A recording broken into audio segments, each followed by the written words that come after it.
ನಮಸ್ಕಾರ ವೀಕ್ಷಕರೇ, ಶುಭೋದಯ. ತಮ್ಮೆಲ್ಲರಿಗೂ ನಿಮ್ಮ ನೆಚ್ಚಿನ ಅಚ್ಚುಮೆಚ್ಚಿನ ಶನಿವಾರದ ವಿಶೇಷ ಬೃಹತ್ ಬ್ರಹ್ಮಾಂಡ ಕಾರ್ಯಕ್ರಮಕ್ಕೆ ಪ್ರೀತಿಯ ಅತ್ಯಾತ್ಮೀಯ ಸ್ವಾಗತ ಸುಸ್ವಾಗತ ಅಂತ ಇದ್ದೀನಿ. ಎಂದಿನಂತೆ ನಾನು ನಿಮ್ಮ ದಿವ್ಯಾಲು.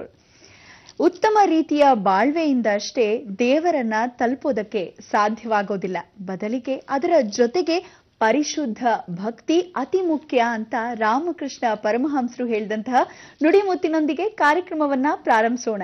ನಮ್ಮ ಗುರೂಜಿಯವರನ್ನ ಕಾರ್ಯಕ್ರಮಕ್ಕೆ ಸ್ವಾಗತಿಸಬಿಡೋಣ ಅಲ್ವೇ? ಶ್ರೀಯುತರು ಶ್ರೀ ಸಂಪೂರ್ಣ ಸನಾತನ ಧರ್ಮ ಸಂರಕ್ಷಣಾ ಸಮಿತಿಯ ಸಂಸ್ಥಾಪಕರು ಹಾಗೂ ಶ್ರೀ ಸಂಪೂರ್ಣ ವರಮಹಾಲಕ್ಷ್ಮಿ ಮಹಾಸಂಸ್ಥಾನದ ವ್ಯವಸ್ಥಾಪಕ ನಿರ್ದೇಶಕರು, ನಮ್ಮೆಲ್ಲರ ಪ್ರೀತಿಯ ಗುರುಗಳು ಶ್ರೀ ನರೇಂದ್ರ ಬಾಬು ಶರ್ಮಾ ಗುರೂಜಿಯವರು. ಗುರುಜಿ ನಮಸ್ಕಾರ. ಬೃಹತ್ ಬ್ರಹ್ಮಾಂಡ ಕಾರ್ಯಕ್ರಮಕ್ಕೆ ಪ್ರೀತಿಯ ಸ್ವಾಗತ ಗುರುಜಿ. ನಮಸ್ಕಾರ. ಎಲ್ಲ ವೀಕ್ಷಕ ಬಾಂಧವರಿಗೆ ಪರಿಪೂರ್ಣವಾದ ಸ್ವಾಗತ ಮತ್ತು ನಮಸ್ಕಾರ.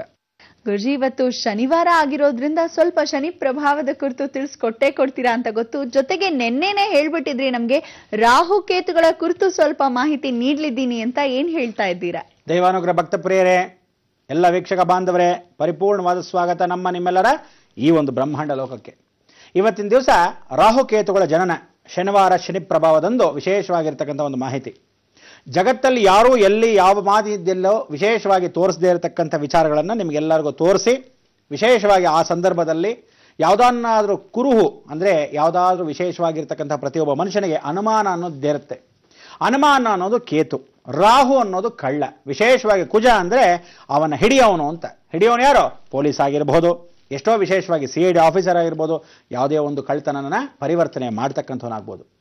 ಜೀವನದಲ್ಲಿ ಪ್ರತಿಯೊಬ್ಬ ಮನುಷ್ಯನಿಗೆ ಜೀವನದ ಸಾಧನೆ ಅಂತಿರುತ್ತೆ. ರಾಹು ಕೇತುಗಳ ಕಾಟ ಪ್ರತಿಯೊಬ್ಬ ಮನುಷ್ಯನಿಗೆ ಇದ್ದೇ ಇರುತ್ತೆ. ಆದರೆ ರಾಹು ಅನ್ನೋ ಕಳ್ಳ ಅನುಮಾನ ಪೆದ್ದರೋಗಂ, ಅನುಮಾನಂ ಪೆದ್ದರೋಗಂ. ಈ ಅನುಮಾನ ಅನ್ನೋನ್ನ ಯಾವ ಕಾಲಕ್ಕೂ ಅನುಮಾನ ದೂರ ಆಗೋವರೆಗೂ ಅನುಮಾನಿಸ್ತಾನೇ ಇರಬೇಕು. ಪ್ರತಿಯೊಬ್ಬ ಮನುಷ್ಯನ ಸಹಜ ಗುಣ. ಈ ಸಹಜ ಗುಣ ಹೇಗಿರುತ್ತೆ, ಇಂಥ ಒಂದು ವಿಶೇಷವಾದ ಚಿತ್ರೀಕರಣ ಆಗಿರ್ತಕ್ಕಂಥ ವಿಚಾರ ಕೂಡ ನಿಮಗೆ ಗೊತ್ತಿರ್ತಕ್ಕಂಥದ್ದು, ಎಷ್ಟೋ ಜನಕ್ಕೆ ಗೊತ್ತೇ ಇಲ್ಲದೆ ಇರತಕ್ಕಂಥದ್ದು. ಆದರೆ ಆಧ್ಯಾತ್ಮಿಕದಲ್ಲಿ ಇದನ್ನೆಲ್ಲ ಯಾಕೆ ತೋರಿಸ್ತಾರೆ ಅಂದ್ಕೊಳ್ಳೋದಲ್ಲ ಪ್ರಶ್ನೆ. ಪ್ರತಿಯೊಬ್ಬ ಮನುಷ್ಯನಿಗೆ ಅರ್ಥ ಆಗಬೇಕಾದ್ರೆ ಕೆಲವೊಂದ್ಸರಿ ಹೇಳ್ಬೋದು, ಹೇಳೋ ರೀತಿಯಲ್ಲಿ ಹೇಳಿದ್ರೆ ಭಾಳ ಚೆನ್ನಾಗಿರುತ್ತೆ ನಂತರ. ಆದರೆ ಅದೇ ವಿಶೇಷವನ್ನು ತೋರಿಸಿದಾಗ ಇನ್ನಷ್ಟು ಆನಂದ ಪಡ್ತೀರಾ. ಯಾಕೆಂದರೆ ಪ್ರತಿಯೊಂದು ಹೇಳಿ ತೋರಿಸಿ ಮಾಧ್ಯಮದ ಮುಖಾಂತರವಾಗಿ ಆಧ್ಯಾತ್ಮದಲ್ಲೂ 60ರಿಂದ 60 ವಿಶೇಷವಾಗಿರ್ತಕ್ಕಂಥ ಸಾನ್ನಿಧ್ಯ, ಮುಗ್ಧ ಮನಸ್ಸುಗಳು, 6 ವರ್ಷದ ವಿಶೇಷವಾಗಿರ್ತಕ್ಕಂಥ ಬಾಲಕರು, ಎಲ್ಲರಿಗೂ ಇಷ್ಟವಾಗಿರ್ತಕ್ಕಂಥ ಕಾರ್ಯಕ್ರಮ ಬ್ರಹ್ಮಾಂಡ ಲೋಕ ಮಾತ್ರ ಇಡೀ ವಿಶ್ವಾದ್ಯಂತ. ಇವತ್ತಿನ ದಿವಸ ಇಂಥ ಒಂದು ವಿಶ್ವದಲ್ಲಿ ಬ್ರಹ್ಮಾಂಡ ಲೋಕ ಸತತವಾಗಿ 5 ವರ್ಷಗಳ ಕಾಲ ಪರಿಪೂರ್ಣತೆ ಮಾಡ್ತಾ ಇದೆ. ಮಾರ್ಚ್ ಅಷ್ಟೊತ್ತಿಗೆ ಅಂದರೆ ಅನುಗ್ರಹವೇ ಅನುಗ್ರಹ. ಅದಕ್ಕೆ ದೈವಾನುಗ್ರಹ ಭಕ್ತ ಪ್ರಿಯರೇ ಅಂತ ಕರೆಯೋದು. ದೈವಾನುಗ್ರಹ ಇದ್ದವರಿಗೆ ಮಾತ್ರ ಈ ಲಭ್ಯ. ಎಷ್ಟೋ ಸರಿ ವಿಶೇಷವಾಗಿ ಪ್ರತಿಯೊಬ್ಬ ಮನುಷ್ಯ ಇವತ್ತಿನ ದಿವಸ ರಾಹು ಕೇತುಗಳ ಜನನ ಅಂತ ಕರೆದೆ. ಯಾತಕ್ಕೆ ರಾಹು ಕೇತುಗಳ ಜನನ ಅಂದರೆ, ನೆನ್ನೆ ದಿವಸ ಹೇಳ್ತಾ ಇದ್ದೆ, ಅಮೃತವನ್ನ ಕಡ್ದಾಗ, ಆ ಅಮೃತವನ್ನ ಸಮುದ್ರದಿಂದ ತೆಗೆದಾಗ, ಎಲ್ಲರಿಗೂ ಹಂಚಿದಾಗ ರಾಹು ವಿಶೇಷವಾಗಿ ಕೇತು ಆಗ್ತಾನೆ. ರಾಹು 2 ಭಾಗ ಆದಾಗ ವಿಭಿನ್ನವಾಗಿ ಕೇತು ಆಗ್ತಾನೆ. ಈ ವಿಭಿನ್ನವಾಗಿ ಆದಾಗ ವಿಶೇಷವಾಗಿರ್ತಕ್ಕಂಥ 10 ಗ್ರಹಗಳು ಏನಾಯಿತು, 12 ವಿಶೇಷವಾಗಿ ರಾಹುಕೇತುಗಳ ಜನನವಾಯಿತು. 7 ಜನ ಗ್ರಹ ಮಾತ್ರ ರಾಹುಕೇತುಗಳು ಈ 9 ತತ್ವದಲ್ಲೇ ನಮ್ಮಲ್ಲಿ ಕಾಡ್ತಕ್ಕಂಥ ಜೀವಾಂಶ. ಅದರಲ್ಲಿ ಊರ್ಧ್ವಲೋಕ, ಪಾತಾಳ ಲೋಕ, ಎಲ್ಲ ಲೋಕಗಳಿಗೂ ಅಧಿಪತಿಯಾಗಿರೋ ರಾಹುಕೇತುಗಳು ಇವತ್ತಿನ ದಿವಸ ದೈವತತ್ವಕ್ಕೂ ಹೌದು, ರಾಕ್ಷಸ ತತ್ವಕ್ಕೂ ಹೌದು. ಅದಕ್ಕೆ ರಾಹುಗೆ ಮೇಲ್ಭಾಗದಲ್ಲಿ ತಲೆ ಹಾವಾಗಿರುತ್ತೆ, ದೇಹ ವಿಶೇಷವಾಗಿ ದೇವತೆಯಾಗಿರುತ್ತೆ. ಕೇತುಗೆ ವಿಶೇಷವಾಗಿರ್ತಕ್ಕಂಥ ಅನುಗ್ರಹ ಮೇಲ್ಭಾಗ ತಲೆಯಾಗಿರುತ್ತೆ, ದೇಹವೆಲ್ಲ ಹಾವಾಗಿರುತ್ತೆ. ಅದಕ್ಕೆ ರಾಹು ಕೇತುಗಳಲ್ಲಿ ರಾಹು ಯಾವಾಗ ತಲೆ ಎತ್ತಾನೋ, ಯಾವತ್ತು ಕುಕ್ಕುತ್ತಾನೋ, ಯಾವ ಸಮಯಕ್ಕೆ ಕುಕ್ಕುತ್ತಾನೋ ಗೊತ್ತಿರಲ್ಲ.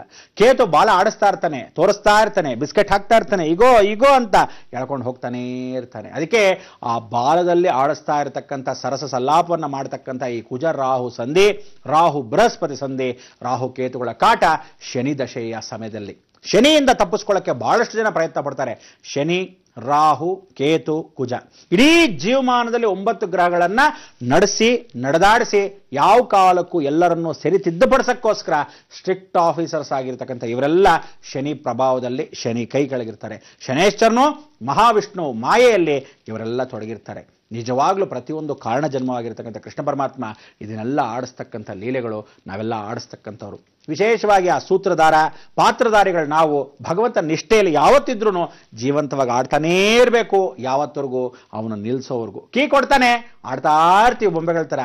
ಕೀ ಯಾವತ್ತು ನಿಲ್ಲಿಸ್ತಾನೋ, ರಿಪೇರಿ ಯಾವಾಗ ಆಗುತ್ತೋ ಆವಾಗವಾಗ ದೋಷಗಳು ಅಂತ ಜ್ಞಾಪಕ ಇಟ್ಕೋಬೇಕು. ಅದು ರಾಹುದಾಗ್ಬೋದು, ಕುಜಂದಾಗ್ಬೋದು, ಕೇತುದಾಗ್ಬೋದು, ಇಲ್ಲ ಸಾಕ್ಷಾತ್ ಶನೇಶ್ಚರನ ಶನಿ ಮಹಾರಾಜನೇ ಆಗಿರ್ಬೋದು, ಗೊತ್ತಿಲ್ಲ. ಅದಕ್ಕೆ ರಾಜ ಇತಿ ಮಂತ್ರಿ ಇತಿ ಪ್ರಜಃ ಅಂತ. ಆ ಪ್ರಜೆಗಳೇ ಆಗಿರ್ತಕ್ಕಂಥ ನೀವೆಲ್ಲ ಮಂತ್ರಿ ಹೇಳ್ದ ಹಾಗೆ ಕೇಳಬೇಕು. ಮಂತ್ರಿ ಇಷ್ಟ ಕಾರ್ಯಗಳನ್ನು ಯಾವತ್ತು ರಾಜನ ಪಾಲನೆಯಲ್ಲಿ ಹೇಳ್ತಾ ಹೋಗ್ತಾನೆ, ರಾಜನೂ ಕೇಳದೇ ಇದ್ರೆ ರಾಜನನ್ನು ದಂಡಿಸ್ತಾನೆ, ಅದು ಶತಸಿದ್ಧ. ಅದಕ್ಕೆ ಕುಜ ಬಂದು ದೊಡ್ಡ ಸೇನಾಧಿಪತಿ. ಅದಕ್ಕೆ ಸಮುದ್ರದಲ್ಲಿ ವಿಶೇಷವಾಗಿ ಭೂಗರ್ಭ ಸಂಭೂತಂ ಪ್ರಣಮಾಮಿ ದಿವಾಕರಂ, ಆ ಭೂಗರ್ಭವನ್ನ ಸಮಮಾನವಾಗಿ ನೋಡ್ತಕ್ಕಂಥವನು ಸೂರ್ಯ ಒಬ್ಬನೇ. ಅದಕ್ಕೆ ಸೂರ್ಯ ಒಬ್ಬನೇ ಇಂಥ ರಾಹುಕೇತುಗಳ ಕಾಟದಿಂದ ವಿಮೋಚನೆಯನ್ನು ಕೊಡ್ತಕ್ಕಂಥವನು, ಅಧಿಕಾರವನ್ನು ಚಲಾಯಿಸ್ತಕ್ಕಂಥವನು, ಶನಿಗೆ ಕೂಡ ವಿಶೇಷವಾಗಿ ಪ್ರಭಾವ ಬೀರ್ತಕ್ಕಂಥವನು ಆ ಸೂರ್ಯನಾರಾಯಣ. ಅದಕ್ಕೆ ಸೂರ್ಯನ ನಾರಾಯಣ ಸ್ವರೂಪದಲ್ಲಿ ಹೋಲಿಸಿ ಸೂರ್ಯನೇ ಸ್ವತಃ ನಾರಾಯಣನಾಗಿರೋಂದ ಸೂರ್ಯನಿಗೆ ಸಾರಥಿ ಆಗಿರ್ತಕ್ಕಂಥ ವಿಶೇಷವಾಗಿರ್ತಕ್ಕಂಥ ಮಕರ ಮತ್ತು ಕರ್ಕಾಟಕ ಆ ಇಬ್ಬರು ದ್ವಾರಪಾಲಕರಾಗಿರ್ತಾರೆ. ಸಾರಥಿ ಆಗಿರ್ತಕ್ಕಂಥ ಅರುಣೋದೇಶ್ವರ, ಅದಕ್ಕೆ ಅರುಣೋದಯ. ಅದಕ್ಕೆ ಅರುಣೋದಯವನ್ನು ತೋರಿಸಿದಾಗ ಅರುಣೋದಯ ಆಗುತ್ತೆ. ಇಂಥ ಒಂದು ದಯಾದಾಕ್ಷಿಣ್ಯ ಪ್ರತಿಯೊಬ್ಬ ಮನುಷ್ಯನಿಗೆ ಜೀವ ಸೂರ್ಯ ಹುಟ್ಟುತ್ತಾನೆ, 2 face of a single coin, ಆ ಕಡೆ ಮುಳುಗ್ತಾನೆ. ಶನೇಶ್ವರ ಬರ್ತಾನೆ, ಚಂದ್ರನಂ ಶಶಿಶೇಖರಂ ಭೂಷಣಂ ಶಾಂತಿಕ್ರಿಯಾ ಮನಸೋ ಜಾಯತ ಚಂದ್ರ. ಅದಕ್ಕೆ ಮನಸ್ಸನ್ನ ಶಾಂತಿಸ್ತಕ್ಕಂಥವನು ಶನೇಶ್ವರ. ಅದಕ್ಕೆ ತಿಳಿಯಾಗಿರ್ತಕ್ಕಂಥ ಕತ್ಲು ಬೆಳಕಲ್ಲಿ ಮಧ್ಯದಲ್ಲಿ ನಮ್ಮ ಜೀವ ಒದ್ದಾಡ್ತಿರುತ್ತೆ ವಿಲವಿಲ ಅಂತ. ಮೀನು ನೀರಲ್ಲಿ ಹಾಕಿರ್ತೀವಿ, ನೀರಲ್ಲಿ ಆನಂದವಾಗಿರುತ್ತೆ, ಸ್ವಲ್ಪ ಹಿಂಗೆ ತೆಗೆದಾಕಿದ್ರೆ ಕೆಲವು ಮೀನು ಪರವಾಗಿಲ್ಲ ಬದುಕತ್ತೆ, ಕೆಲವೊಂದು ಎಷ್ಟೋ ವರ್ಷಕ್ಕೆ ಅನುಗ್ರಹ ಅಂದರೆ ಕೆಲವೊಂದು ಮೀನುಗಳಿಗೆ ಜೀವಂತ ಅಂದರೆ 4 ವರ್ಷಗಳ ಕಾಲ ಬದುಕಿರುತ್ತೆ ಭೂಮಿ ಮೇಲೆ. ಅಂದರೆ ನೀರಿಲ್ಲದೆ ಬದುಕಿರುತ್ತೆ, ಅದೆಲ್ಲ ಮಣ್ಣಿನ ಒದ್ದೆ ಮಧ್ಯೆ ಬದುಕಿರುತ್ತೆ. ಕೆಲವೊಂದು ಇಂತಿಷ್ಟು ಗಂಟೆಗಳ ಕಾಲ ಬದುಕಿರುತ್ತೆ ನೀರನ್ನು ಬಿಟ್ಟು ಅಂತ, ಕೆಲವೊಂದು ನೀರು ಬಿಟ್ಟೇ ಬರೋಕ್ಕಾಗಲ್ಲ, ತೆಗೆದು ಬಿಸಾಕಿದ ತಕ್ಷಣ ಸತ್ತು ಹೋಗುತ್ತೆ. ಅದಕ್ಕೆ ಒಂದೊಂದು ಮೀನು ಯಾವ್ಯಾವ ಸಮಯಕ್ಕೆ ಯಾವ್ಯಾವ ರೀತಿ ಅದ್ದಾಡುತ್ತೋ ಹಾಗೆ ವಿಲವಿಲ ಅಂತ ಒದ್ದಾಡ್ತಾ ಇರೋ ನಮ್ಮ ಜೀವನದಲ್ಲಿ ರಾಹುಕೇತುಗಳ ಸಂಬಂಧದಲ್ಲಿ ಬದುಕಲೇಬೇಕಾಗಿರ್ತಕ್ಕಂಥ ಈ ಶನಿ ಪ್ರಭಾವದಲ್ಲಿ ತಮ್ಮೆಲ್ಲರಿಗೂ ಆಧಾರದ ಸ್ವಾಗತ. ಮತ್ತೊಮ್ಮೆ ಮಗದೊಮ್ಮೆ ನಿಮಗೆಲ್ಲ ಹೇಳಬೇಕು ಅನ್ನೋ ವಿಚಾರಕ್ಕಿಂತ ತೋರಿಸ್ತಕ್ಕಂಥ ವಿಧಿವಿಧಾತ್ತು. ಅಂದರೆ ಇವತ್ತಿನ ದಿವಸ ರಾಹು ಬೃಹಸ್ಪತಿ ಸಂಧಿ ಹೋಮ, ಅಂದರೆ ರಾಹುಗೂ ಗುರುಗೂ ಸಂಧಿ ಇದ್ದಾಗ, ಮನೆಯಿಂದ ಮಕ್ಕಳು ದೂರ ಆದಾಗ, ವಿಶೇಷವಾಗಿ ಗುರುಬಲ ಬಂದಾಗ ಮಕ್ಕಳನ್ನ ಮತ್ತೆ ಸೇರಿಸಿ ಕಾಪಾಡುತ್ತೆ. ಕಾಪಾಡೋ ಸಮಯಕ್ಕೆ ಯಾರಾದರೂ ಅಧಿಕಾರಿ ಗುರುಗಳಾಗಿದ್ದಾಗ ನಮ್ಮ ಗುರುಗಳ ಬಲದಿಂದ ನಾವುಗಳು ಅದನ್ನು ಕಾಪಾಡ್ಕೋಬಹುದು ಅನ್ನೋದು ಗುರುಬಲ. ಅಂತ ಒಂದು ರಾಹುನ ಎಂಥ ಒಂದು ಬಿರುಗಾಳಿ ಬಂದರೂ ಸಂದಿಗ್ನ ಕಾಲದಿಂದ ಪಾರು ಮಾಡ್ತಕ್ಕಂಥ, ಆ ಸಂದಿಗ್ನ ಕಾಲ ಪರಿವರ್ತನೆ ಮಾಡ್ತಕ್ಕಂಥ ಶಾಂತಿ ಇರ್ತಕ್ಕಂಥ ತಿಳಿ ಗಾಳಿಯೇ ಗುರುಬಲ.